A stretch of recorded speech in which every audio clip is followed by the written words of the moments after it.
This is Jeremy Wentworth-Stanley. I'm the fellow who has a hyphen in my name. The hyphen is silent, but I am anything but that. I'm joined this morning with Sarah Benton, my co-host. My name is Jeremy Wentworth-Stanley. I am the voice of Respectonomics.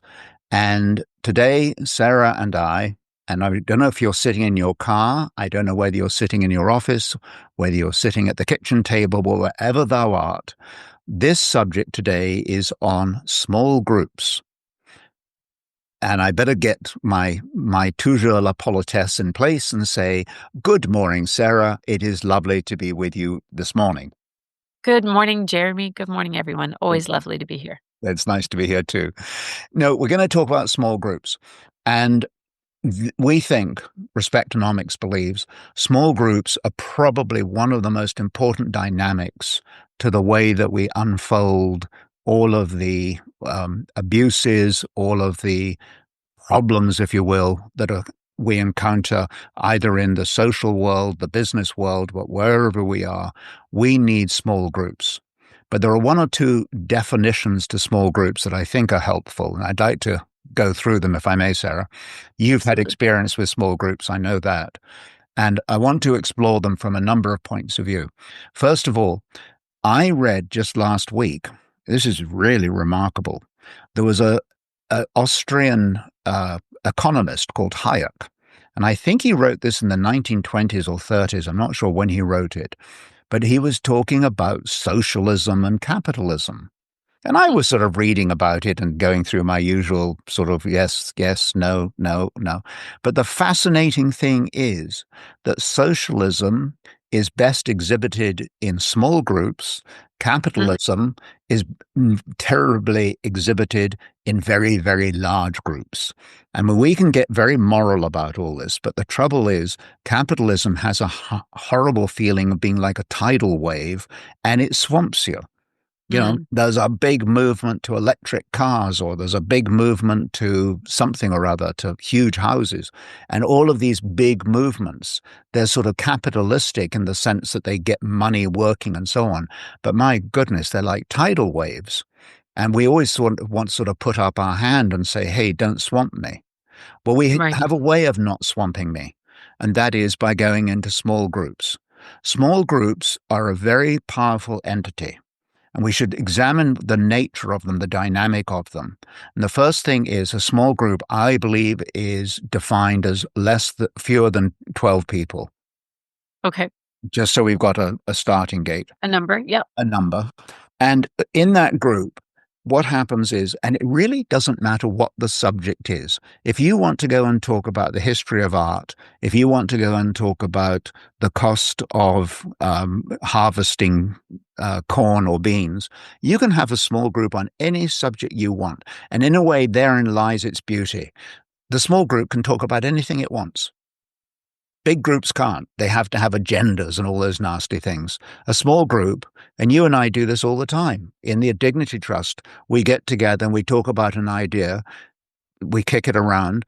There's never a sense of, well, that's not on the agenda.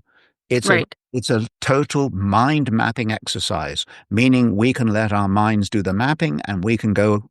We talk about the compass point series. This is a compass point. We can go wherever we want. So small groups have this wonderful ability to go anywhere, number one. Number two, they are supportive and collaborative. I think that's where Hayek, the economist, was drawing the thread of socialism, because in actual fact, when you're in a small group, if you think about it, we support each other incredibly. We've all got trials and tribulations. We've all got slings and arrows being thrown at us. But we also know that we can go to one another and share the idea, share the problem, and listen to other people's thoughts, inputs, solutions, and so on. It's a very, very healthy arrangement. And why this is so important to us is this, that small groups are a way of reinstating and magnifying one's personal dignity. They will give you back your self-worth. In a small group, it is most unusual for an individual to slam dunk another one. And if they do, generally speaking, that individual is exiled. and we all move away from that person. It becomes very obvious when they're undermining the group. Yeah. Well, and I think we all have a choice in terms of that group of who Yeah, we choose to either A, surround yeah, ourselves with, or if yeah. it's not healthy for us, also remove ourselves from it as well. Exactly. So they're very flexible in that sense. And one of the great lines I heard was an individual who was on this very, very high end political group. In fact, it was based in Toronto and it was to do with rental real estate. And it was made up of all the kings of the industry and queens of the industry and so on.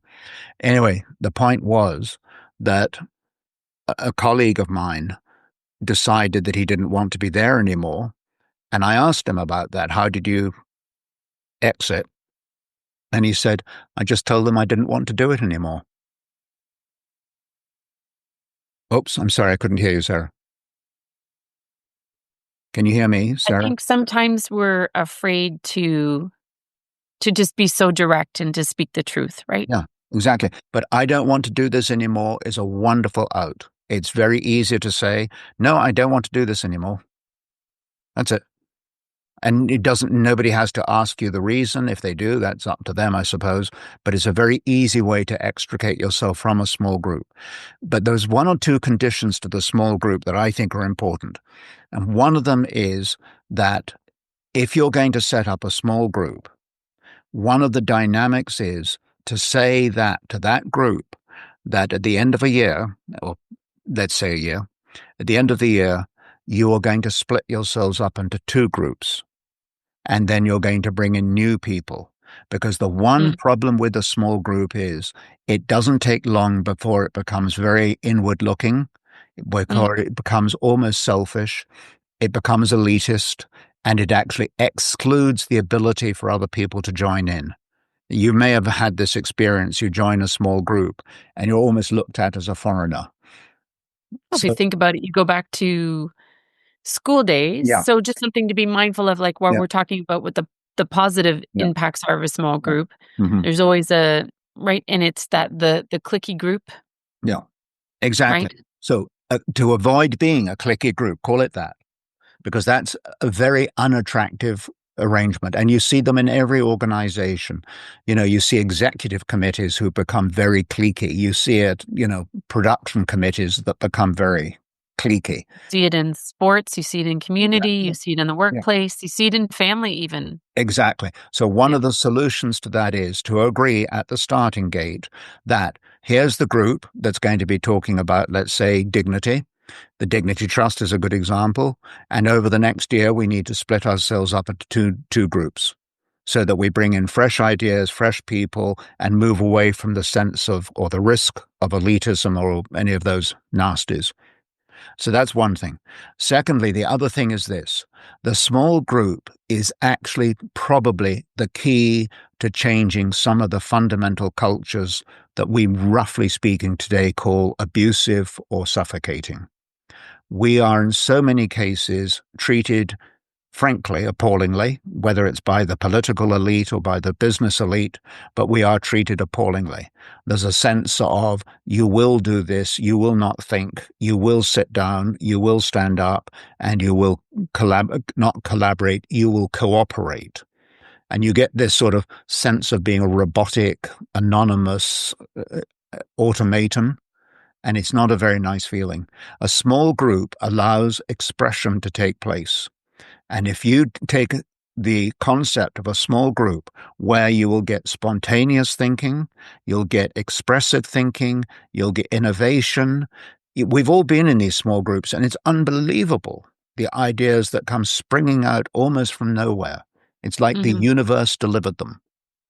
So when we get the whole idea that the small group works, let's take it to its logical next step, which is then let's let everybody be in a small group, and that's done by letting our small group become a bigger, become a split group. I don't know if you know this or not, but the atomic equation E equals mc squared. Do you remember that? Mhm. I Hmm. do.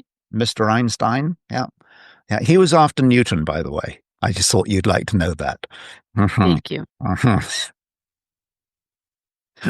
Einstein pointed out that when you split the atom, you release an incredible amount of energy. And that's what happens when you take a small group and you split it up. The Right. energy that's released is fantastic.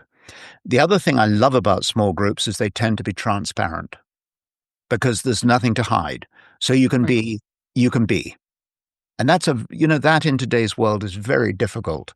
You have to sort of almost cloak yourself in some kind of moral camouflage, or you have to say, yes, I agree with you, when in fact inside you're seething and say, I Right. do not agree.